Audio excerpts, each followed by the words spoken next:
Hello friends, ഇന്നത്തെ എൻ്റെ video Lulu മാളിലേതാണ്. അവിടെ കുറച്ച് ഏരിയ തന്നെ ഈ കേക്കിൻ്റെ സെക്ഷനാണ്. പിന്നെ അതിൻ്റെ കൂടെ വൈനും ഉണ്ട്. കേക്കിന് സ്റ്റാർട്ടിങ് വരുന്നത് 99 തൊട്ടാണ്.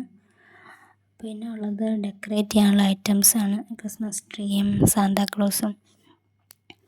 പിന്നെ വലിയൊരു സാന്താക്ലോസ് ഉണ്ടായിരുന്നു. അതിൻ്റെ അടുത്ത് നിന്ന് ഫോട്ടോ ഒക്കെ എടുത്തു.